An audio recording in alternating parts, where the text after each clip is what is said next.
Hello guys, this is Adam and this is Flash vs. Jaedong Game 2 Part 1. In the first game we saw Jaedong beat Flash.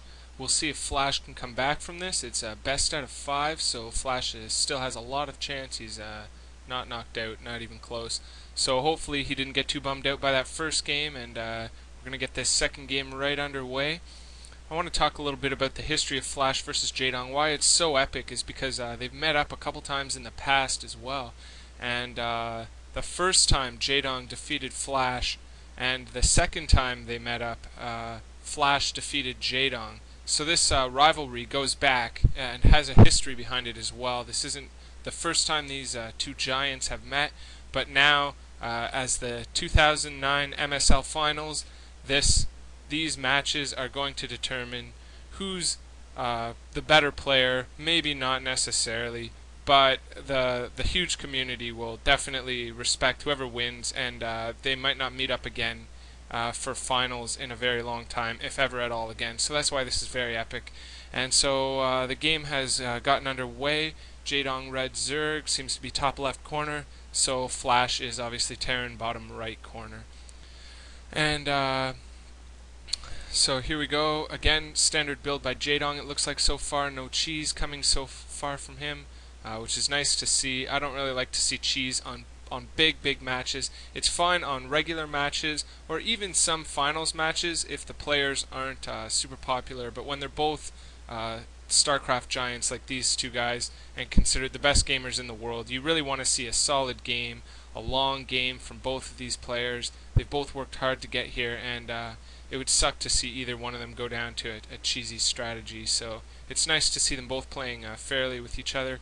Here's a standard build by Flash as well, creating a wall with his supply depot and barracks there.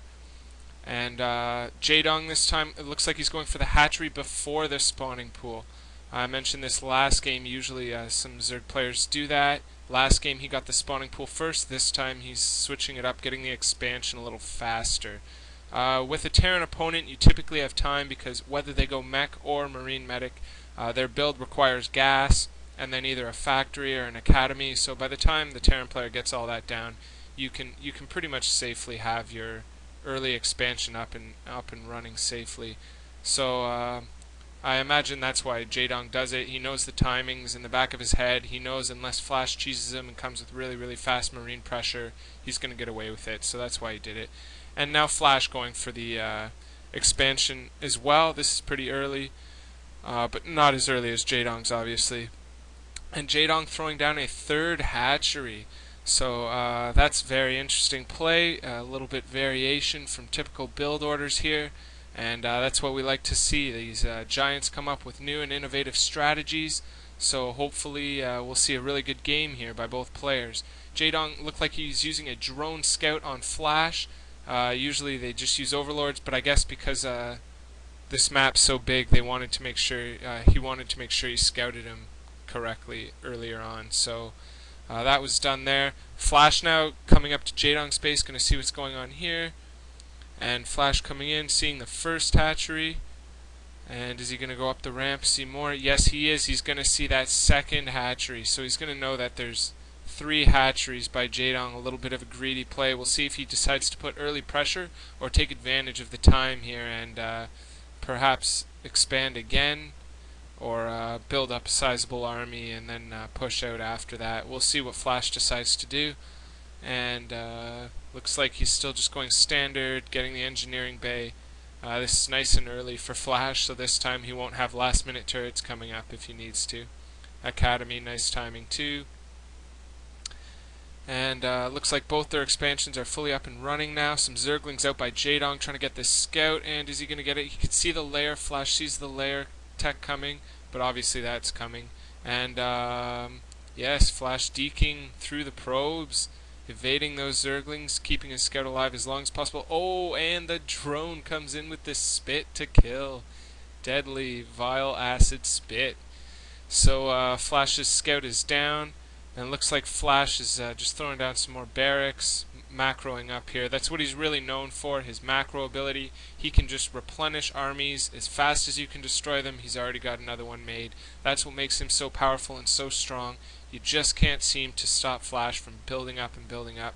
And he's got Medic out now, so I guess he's worried about maybe early Zergling harassment, wanted to make sure that every single Marine counts for what they're worth, so that Medic's a nice decision there by Flash. I like that. And the lair is now up for Jaedong and the Spire again. So he's going to go for the Mutalisk harassment once again. It worked last time, so why not do it again, right? Oh, and creep colonies for defense. I guess he's worried. He sees the push out. So here it comes. Firebat, 3 Marines, and a Medic, it looks like. Maybe there was one other unit there I didn't see. So this is kind of a quick and early push here, but because Jaedong went for that extra hatchery, I guess Flash knows the timings and he won't have anything. That's why Jaedong's having to throw down these creep colonies. He doesn't have enough Zerglings to deal with this. He doesn't have Mutalisks out yet. And Flash is deciding to back up, it looks like. Maybe he saw those Sunkens and decided he couldn't break that front door down. So it's good he's keeping his army alive, pulling back to base. Or maybe it's these Zerglings outside his base he's worried about. Yeah, so it looks like he's just going to deal with those there. Jaedong Spire is almost finished. I imagine he's saving all of his minerals. He can maybe build as many as 9 mutas at the same time because he has 3 hatcheries, 3 larvae each. So we'll see if that's what he does or not. Flash throwing down a whole bunch of turrets now. I guess knowing that these Mutalisks are on the way. It's amazing how well they know the timings. And that kind of thing just really impresses me. Without even seeing inside of Jaedong's base, he knows the exact timing the Spire is done, and he knows when the Mutalisks are coming, and I just find that fascinating. Maybe that's just me. But anyway, back to the game. So he's throwing down a lot of turrets. I guess he knows with that extra hatchery, the Mutalisk production will be a lot more than it would have been otherwise. And he's got a sizable Marine medic force here, so he is going to hopefully thwart the Mutalisk harassment this time and do a lot better job. We're just going to see what's happening here. Jaedong's destroying that little blockade on his ramp there using his sunken colonies. And Flash just kind of patrolling around with his units here, just waiting for these Mutalisks to come into play. It looks like the Mutalisks are kind of turning back. I'm not sure where they're going. Maybe they're waiting for more, maybe they're reinforcing, or maybe they're looking around. I'm not too sure here. Okay, here they come. Big group of them together. This is nice. This looks like 9 or so, like I mentioned. I'm not sure exactly how many's there, but it's a lot anyway. And oh, nice. We get the first-person micro finger cam here. I have Jaedong, I'm guessing, and it's interesting seeing how fast their fingers move. That's what 300 APM looks like, boys and girls. All right, so these Mutalisks so far not doing too much. I think they destroyed a turret there. Oh, this Muta getting caught in the middle. Is it going to die? No, it scrapes by. Just barely alive. And Flash pushing across the map. Going to put pressure. Instead of worried about defending this time, he's going to make Jaedong return those Mutas to his base if Jaedong wants to defend successfully here. Oh, it looks like he's got Sunkens up on the ledge there, so that's going to be actually hard for Flash to probably break through without a tank maybe. There's the factory. Double starport going down. Nice. I don't know, I guess we're going to see some wraiths here possibly, or just typical science vessels, and maybe I'm a knob, so we'll see what happens. Looks like Flash is just waiting outside his base, waiting for the right moment to push in, I guess. Maybe he wants to see those Mutalisks in his base and then push in, or he's just waiting for his reinforcements to arrive. So he's got a pretty sizable army there. Is it going to be enough? We'll have to see. There's no Zerglings in the mix. Zerglings in the mix with the Mutalisks are very powerful against the Marine medic, and that tears through them good. Mutalisks on their own are okay, except for the fact once they get shot down, that's going to be it. Now Flash scanning, seeing how many Sunkens there are there. That is a lot of Sunkens, so that's going to make a difference too. So it looks like Flash is deciding to pull back. Not sure where Flash is going, maybe returning to base or just regrouping a little bit. Looks like Jaedong has expanded again. Not sure if Flash has scouted that or scanned it. The death zoom in on Flash here.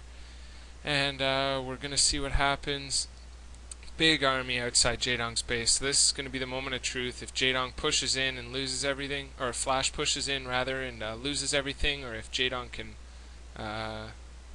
hold this off or not, it's going to pretty much determine who wins. Is the first con